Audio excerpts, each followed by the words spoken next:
Espero que estén todos bien, que Dios esté tocando sus vidas y que podamos disfrutar una vez más de la palabra del Señor. Es el último sábado del año. ¿Tomaron conciencia de eso? Es el último sábado del año. Y mañana va a ser el último domingo, el último culto del año va a ser mañana en la iglesia. Así que les recomiendo que vayan y esperemos de parte del Señor un regalo hermoso en el cual podamos todos estar unidos alabando y bendiciendo al Señor. Muchas veces dicen, muchas veces no, escuchamos por ahí generalmente decir, por fin termina el 2020, hasta hay propagandas que han creado un vino con una alusión bastante grosera para despedir el 2020, de todo han hecho, porque claro, tuvo significativas pruebas en las vidas de cada uno de los que les tocó vivir y estar en aislamiento y este tipo de cuestiones, ¿no? Entonces para muchos que no han podido abrir los comercios, que no han podido facturar, se les ha complicado. Pero más allá de lo económico, más allá de lo sanitario, para nosotros ha sido un año de bendición, porque hemos caminado de la mano con Jesús y le hemos podido dar gracias por cada cosa que Él ha hecho en nuestra vida. Porque sabemos que todo lo que ha venido a nuestra vida es para bendición. Pero esto es para mañana. Solamente los quiero entusiasmar para que mañana vengan y podamos juntos darle gracias al Señor. Hoy quiero leer un texto que tiene que ver con algo de lo que hizo el Señor por primera vez, ya que venimos de recordar hace 2 días el nacimiento y su primer venida a la tierra. Todos sabemos que no va a ser la única vez que el Señor venga a la tierra y lo estamos esperando para que venga por segunda vez. Por lo tanto, así como vino por primera vez a la tierra y lo recordamos hace 2 días, hoy quisiera recordar el primero de los grandes mensajes que Él ha dado cuando estuvo aquí en la tierra y que fue el Sermón del Monte. Pero no voy a leer obviamente los 3 capítulos, simplemente voy a estar leyendo los 2 primeros, las 3 primeras bienaventuranzas.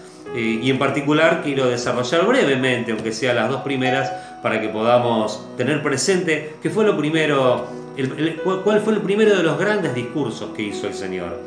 No fue que hizo esto al principio de su ministerio, porque si nosotros agarramos el libro de Marcos, el de Mateo, el de Marcos, el de Lucas o el de Juan, vamos a ver que hay distintos acontecimientos enmarcados en distintas líneas de tiempo y parece que nos confunde un poco. Pero como los evangelios no fueron escritos en orden cronológico, a veces me gusta buscar para ordenarme un poquito cronológicamente cómo fueron los sucesos, y hay gente que se dedica específicamente a esa tarea y cuando abordamos un poquito estos temas vemos que el Sermón del Monte no fue ni bien empezó su ministerio, sino que ya habían sucedido unas cuantas cosas. Dado que cuando empezamos a leerlo vemos que el Señor ya venía mucha gente a Él porque sabían que hacía milagros, porque sabían que sanaba enfermos, porque ya había manifestado en la sinagoga que era de Él de quien hablaban las Escrituras, cuando citó el libro de Isaías. Por lo tanto no fue inmediatamente posterior a su bautismo ni a su tentación en el desierto, pero sí fue el primero de los grandes discursos. Y quisiera leer los primeros 5 versículos del Evangelio de Mateo. Lo van a encontrar en Lucas también, pero yo lo voy a leer de Mateo en los versículos, capítulo 5, los versículos del 1 al 5. Dice: viendo la multitud, subió al monte y sentándose vinieron a él sus discípulos. Y abriendo su boca les enseñaba: bienaventurados los pobres en espíritu, porque de ellos es el reino de los cielos. Bienaventurados los que lloran, porque ellos recibirán consolación. Bienaventurados los mansos, porque ellos recibirán la tierra por heredad. Hay algunas bienaventuranzas más, y estas bienaventuranzas tienen que ver con un deseo ferviente del corazón de Dios y una consecuencia inmediata de lo que le pasaba a todos aquellos que, como en este caso, eran pobres en espíritu, o lloraban, o eran mansos, o ponían a Dios en primer lugar a través de las diferentes cuestiones que van mencionando las bienaventuranzas. Después el Sermón del Monte vemos que se caracteriza por tener una serie de reglas en cuanto a nuestra manera de conducirse, cómo tenemos que vivir, cómo tenemos que manejarnos en la vida por ser ciudadanos del reino de Dios. Empieza diciendo: bienaventurados los pobres en espíritu, porque de ellos es el reino de los cielos. Y todos aquellos que vivimos de acuerdo al reino de los cielos, tenemos que cumplir y pedirle al Señor que nos dé la fuerza y la entereza para vivir como Él quiere que vivamos. En el Sermón del Monte están claramente especificadas cada una de las cuestiones generales sobre las cuales tenemos que pulir nuestro carácter, agilizar nuestra mente y preparar nuestro corazón para poder cumplir. Y pasando todo por alto y llegando al final del Sermón del Monte, ¿recuerdan cómo termina? Diciendo: porque aquel que escucha mis palabras es semejante a aquel que edificó su casa sobre la roca, porque escuchó y estaba sólidamente fundada su habitación. Entonces vinieron ríos y tempestades y nada lo derribó. Sin embargo, el que no me escucha y no me hace caso es como aquel que construye su casa sobre la arena, que vienen ríos y tempestades y vientos y su casa se viene abajo. Esto es lo que nos tiene que mantener firmes y confiados en el Señor, sabiendo que si nosotros mantenemos nuestra fe y vivimos de acuerdo a aquel que edifica su casa sobre algo firme, como es la palabra de Dios, por más que vengan tempestades a nuestras vidas, nada nos va a derribar. Y vamos a leer el primer versículo otra vez, el 2, el 1 y el 2. Dice: viendo la multitud, subió al monte y sentándose, vinieron a él sus discípulos, y abriendo la boca les enseñaba diciendo. Vieron que hay un versículo que dice, en el libro de los Hechos empieza así: en el primer tratado, oh Teófilo, te expliqué, te conté las cosas que Jesús vino a hacer y a enseñar. Jesús hacía y en base a lo que hacía enseñaba. En esta ocasión hace una mención clara el pasaje a que Jesús, abriendo su boca, les enseñaba, porque les estaba enseñando lo que tenía que ver con su manera de conducirse en la vida, de ahí en el futuro, por ser hijos de Dios. Y si hay algo que manifestó el Señor permanentemente en su ministerio, fue su preocupación por los demás. ¿De qué manera se preocupó? Bueno, sanando enfermos, atendiendo las necesidades espirituales de la gente, dando enseñanzas vez tras vez. Y hay algo que todavía uno pasa por alto porque generalmente se enfoca en lo espiritual y en las enseñanzas espirituales, pero también el Señor se fijaba en el confort, en la comodidad y en la eficacia de lo que hacía para que llegara de una manera perfecta a los oídos y a los corazones. ¿Y qué tomó en cuenta hasta el más mínimo detalle? Se subió a una montaña. Al subirse a esa montaña, él estaba absolutamente seguro que todo lo que dijera, su auditorio lo iba a escuchar perfectamente. Y no solo eso, sino que tomó asiento. ¿Saben por qué hace hincapié la palabra de Dios en que...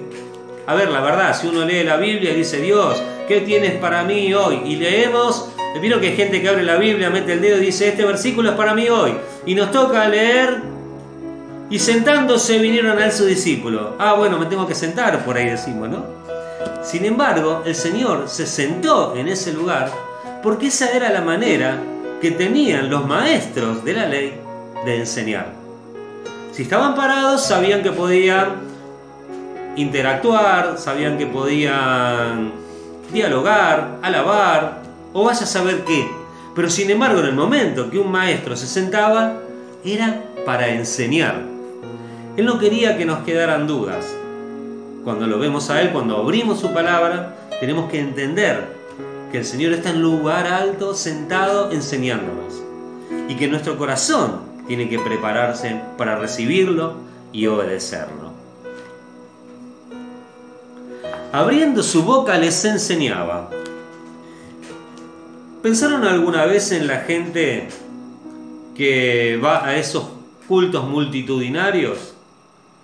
Yo en la década del 80, en 1980, en el siglo pasado literalmente, me tocó presenciar campañas multitudinarias, estadios de fútbol repletos de gente. Me tocó haber ido al Luna Park repleto de gente. Y permanentemente, aún hoy se ven iglesias multitudinarias. Y yo a veces he compartido a lo mejor algún culto en uno de estos lugares y hay algo que me llama la atención. Es como que no juzgo a los que están en ese lugar, ni a los que están en mi iglesia, ni en los que van a la cancha, ni en los que van a las campañas. Pero me da la sensación de que hay de todo. ¿En qué sentido? Hay gente que va porque lo invitan. Es más, yo cuando fui a la iglesia por primera vez, fui porque mi mamá me invitó porque se bautizaba. Ese día, no sé si todos saben, pero creo que la mayoría sí. Yo era muy fanático de Independiente, iba siempre a la cancha. Y ese día jugaban Independiente y Argentinos Juniors. Y a que no saben quién jugaba para Independiente, el más grande futbolista de la historia, que se llamó Ricardo Bocchini. Y en Argentinos Juniors, ¿quién jugaba? Jugaba Diego Maradona. Entonces todos estábamos esperando ese día para ir a ver a Maradona y a Bocchini. Fue un bodrio el partido impresionante. Nadie se recuerda de eso. Sin embargo, me convencieron y fui a Olivos a ver cómo se bautizaba mi mamá. Y cuando llegué a Olivos, ahora que hay un bautismo, no sé si Javier y Gustavo, y Valeria tuvieron la oportunidad de ver a lo mejor algún bautismo. Bueno, antiguamente eran así. Estaban todos los que se bautizaban vestidos todos de blanco en los 3, 4 primeras filas, y ese día había fácil 20, 30 personas que se bautizaban. Había una pileta adelante y había un viejito. Para mí, yo les cuento como los vi ese día, que era el pastor, después me enteré. Y había un viejito metido en la pileta, al cual, cuando él decía algo, qué sé yo qué, toda la gente le decía, para mí, le decía a ese hombre, gloria a tu nombre. Yo creía que le decían a él, gloria a tu nombre, en vez de decirle a Dios. Y yo digo, ¿por qué le dicen gloria a tu nombre? Bueno, yo también le decía, gloria a tu nombre. ¿Y cómo se llamará este hombre? Decía yo, que todos le dan gloria. Y con ese concepto fui a la iglesia.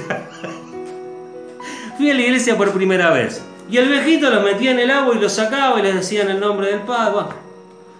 Y ahí me fui. Ni siquiera me quedé al final de la reunión. Porque imagínense, 30 personas bautizándose. Pasaba uno, se metía en el agua, le preguntaban cómo se llamaba y le decían, por tu confesión de fe en el Señor Jesús, hermano Roberto Mastraqui, yo te bautizo en el nombre del Padre, del Hijo y del Espíritu Santo. Amén. Fa al agua, arriba el agua y todos, gloria a Dios, gloria a Dios. Salía del agua, se iba y recién venía el otro. Imagínense eso multiplicado por 30. Tuvimos 1 hora y media, más o menos, para que se bauticen los 30. Bueno, no llegué al 25 que se bautizó mi mamá y me fui. Pero Dios ya había hecho algo en mi corazón. Ya había puesto algo, esa semillita que nos ponen cuando nos enfrentan con la verdad que emana de la palabra de Dios. Y yo creo que de la misma manera habría en este auditorio que tenía el Señor Jesús, en el Sermón del Monte, muchos que habrían ido porque los habían invitado por compromiso.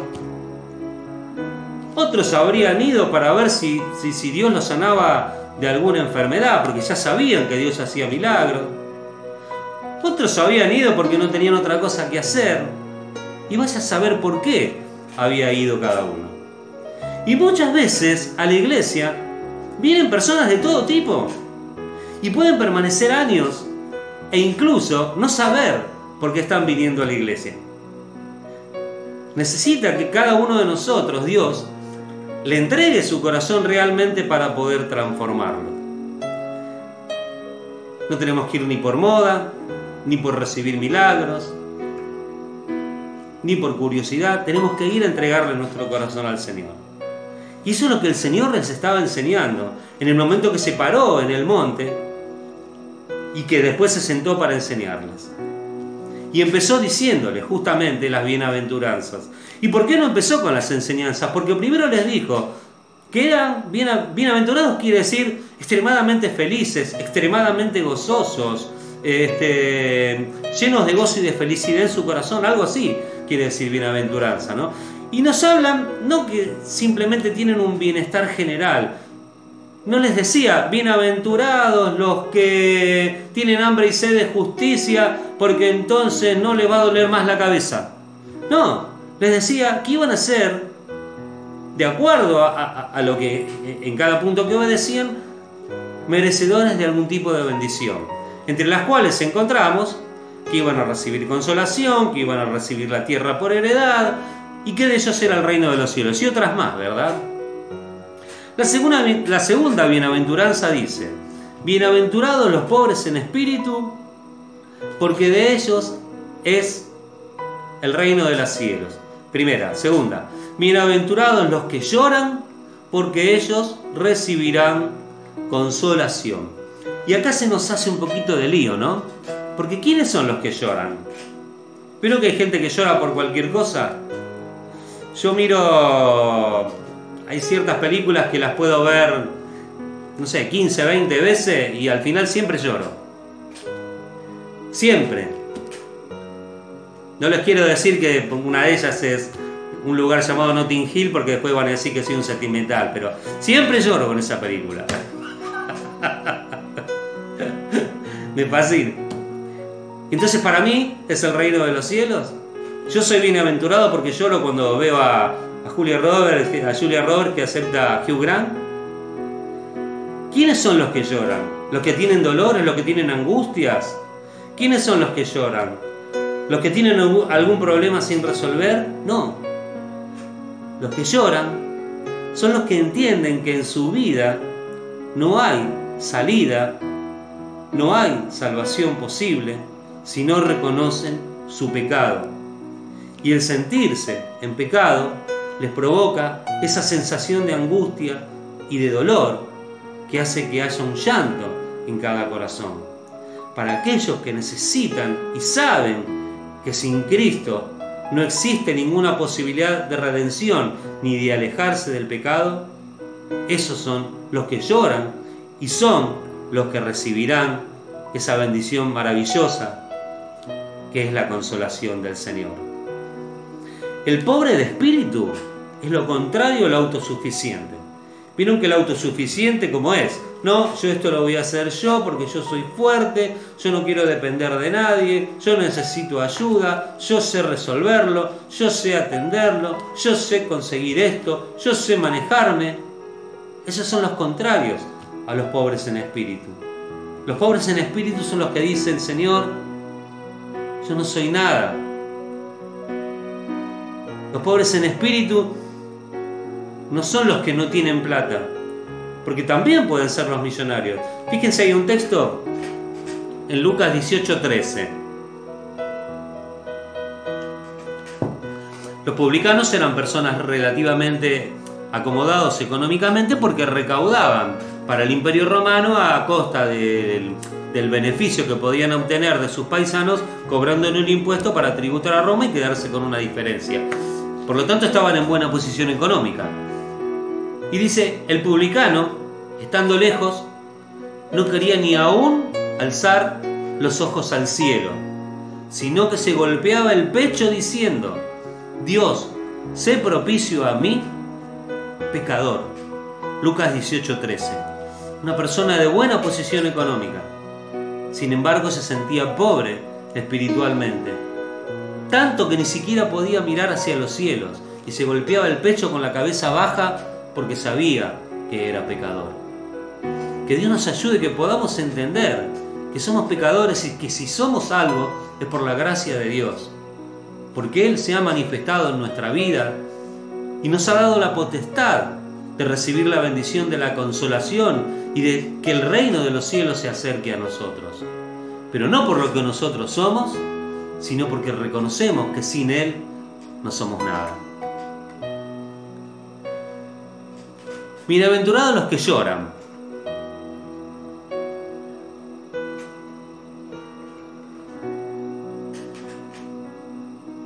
Fíjense en Apocalipsis 21:3 dice, y oí una gran voz del cielo que decía, he aquí el tabernáculo de Dios con los hombres. y Él morará con ellos, y ellos serán su pueblo. Y Dios mismo estará con ellos como su Dios.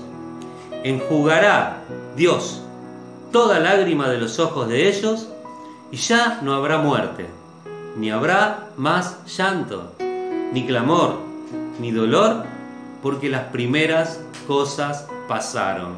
Fíjense qué notable. En el Sermón del Monte el Señor empieza diciendo: bienaventurados los que lloran, porque ellos recibirán consolación.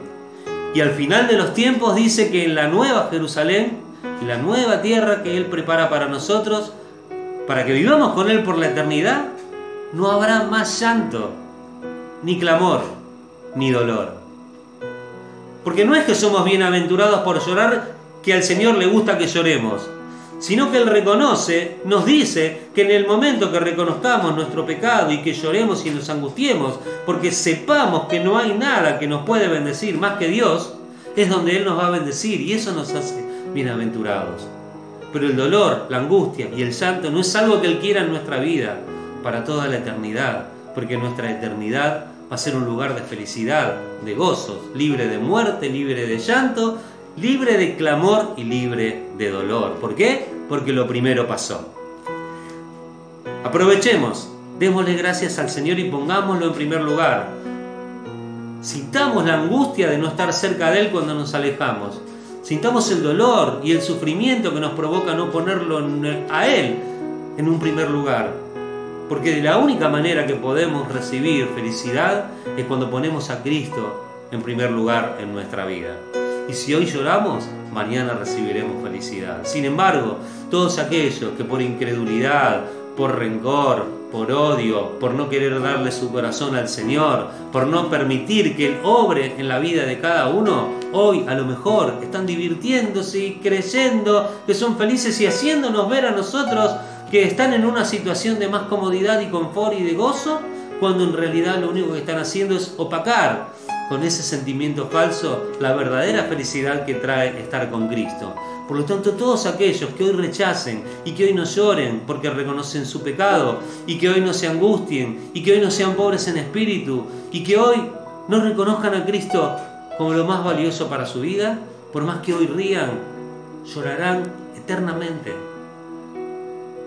Porque en el reino de los cielos, el Señor se va a manifestar de hoy, aquí en la tierra, hacia la eternidad, haciendo que vivamos con Él llenos de gozo y de felicidad.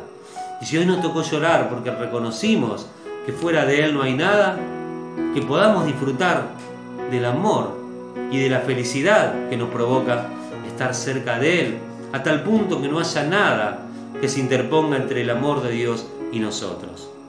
El Señor subió a la montaña para que todos lo vieran, y se sentó para que todos supieran que Él iba a enseñar.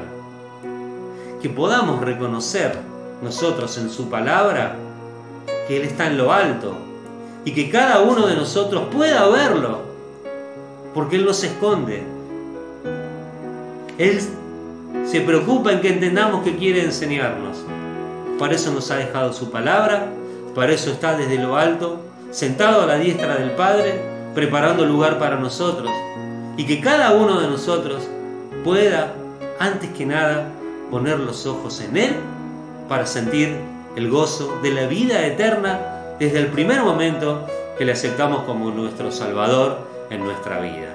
Así que le invito a que levante su mano y en este último sábado del año le diga: Señor, yo quiero poner mis ojos siempre en ti y llorar porque tú quieres estar permanentemente conmigo, y ayúdame, Señor, a llorar porque si en algún momento no siento su presencia, pueda buscarla y reconocer que soy pecador. Te lo pedimos en el nombre de Jesús, para la gloria y la honra de tu nombre. Amén. Gloria a tu nombre, Señor. Aleluya. Gloria a tu nombre, Salvador. Alabado. Gloria a tu nombre. Gracias, Señor.